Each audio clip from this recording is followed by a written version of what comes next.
With inequalities, there are basically three ways that we can represent our final answer. One is graphing. We've already looked at graphing linear inequalities.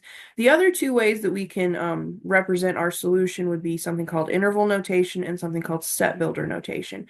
Now, with interval notation, you're using parentheses or brackets to indicate what interval your solution includes. With set builder notation, it's just kind of a cool way of just restating your solution. So let's look at this table here. We have A and B, which are real numbers. For the inequality, we have x, which is our variable, and it is going to be greater than a. So that tells me our solution is going to be a all the way up to infinity, but in this case, we can't include exactly a. So a all the way up to positive infinity without including the exact value a.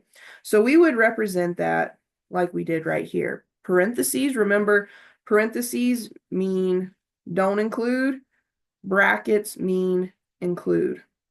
Okay, so you have to remember that. All right, so in this case, we cannot include the actual a, so we put a rounded bracket to indicate that a is not included. And then infinity is never going to get a square bracket. Infinity is kind of more an idea than an actual number. It's the idea that there's always something more or there's always something less. There's no way to include infinity because no matter what we say infinity is, there's always going to be a number bigger or less than that. Okay, so infinity always gets rounded brackets.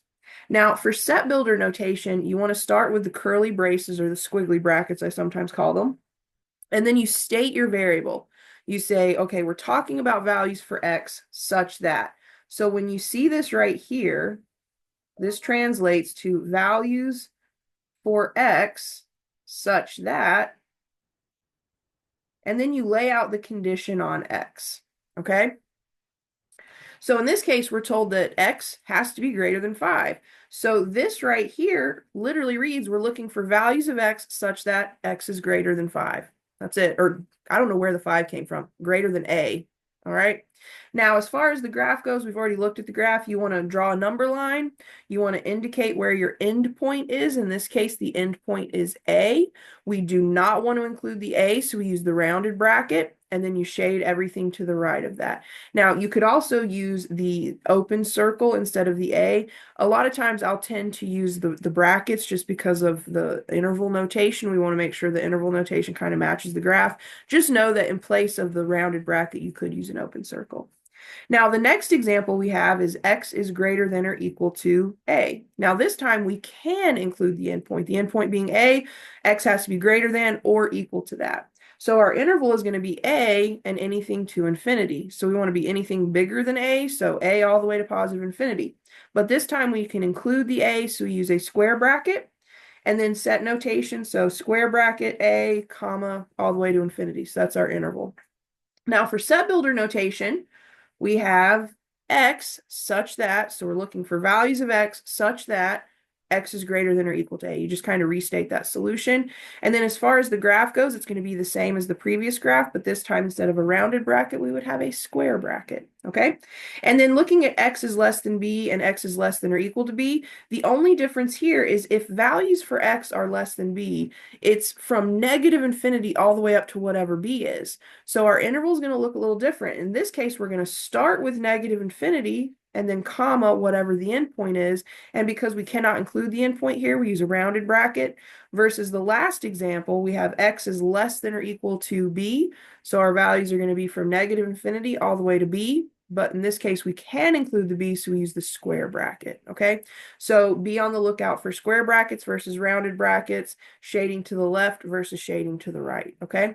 So you can look at the set builder notation and the graph on those last two examples on your own. Okay, so let's get to example 2 here. So example 2 says to graph each inequality and then represent the solution in interval and set builder notation. Now, you could be asked to do any of those. You could be asked to just write your answer in interval notation or just write your answer in set notation. Generally speaking, interval notation is the more difficult of the two. And I will tell you this, whether you're asked to graph the inequality or not, it is easiest to get interval notation if you have a graph sitting in front of you. So even if you're not asked to do the graph, sometimes sketching the graph really quick makes finding that interval super easy. All right, so part A, x is greater than or equal to 3. So we first want to locate the end point, which is 3, and we want to indicate to the reader that we can include it. So we're going to put a nice, pretty square bracket there. And then we can be anything bigger than that. X is greater than or equal to 3. So we want to shade to the right. So this tells the reader that our solutions start at 3 and they go to infinity. They go forever, okay? Now, this right here, this graph is your interval, okay? So we want to basically replace this graph with something that looks like just numbers and brackets. So I know my endpoint is 3, and I'm going forever to the right, so that means I'm going 3 all the way to infinity, so 3 comma infinity. Now I can include the 3, so I put a square bracket on the 3. Infinity can never get a square bracket because there's always something bigger, so rounded bracket on infinity. And that's your interval notation for x is greater than or equal to 3. Now, set builder notation, you start with curly braces, you state your variable, and then just draw a vertical line.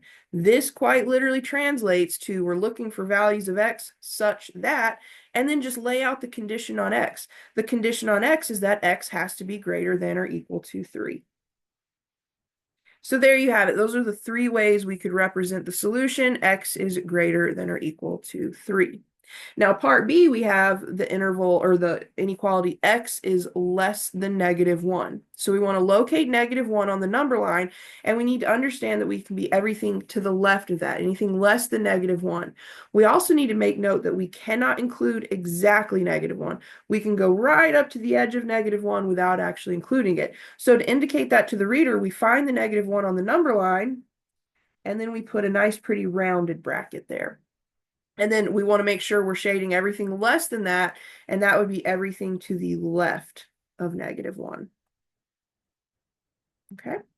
Now, again, this graph is the interval. So the far left of the graph indicates the left side of the interval notation. The right of the graph indicates the right-hand side of the interval notation. So the arrow's pointing to the left. The arrow always points to which infinity you're going to use. So we're going to start with -infinity, and we're going to go all the way up to -1. The infinities, positive or negative, always get a rounded bracket. No matter what we say negative infinity is, there's always something less than that. Okay. And then the -1, I cannot include it, so it is also going to get a rounded bracket. So -infinity, comma, -1 with the rounded brackets is saying the exact same thing as x is less than -1. Okay. Now, set builder notation, we start with the curly brace. We state the variable, a vertical line. We're looking for values for x such that, and then we just lay out whatever the condition is on x. The condition on x is that x is less than -1. All right, so that is how you would use interval notation, set builder notation, and graphing inequalities. And make sure you take some time to study this table. You don't have to memorize it or anything, but just really understand where all the information from that table is coming from.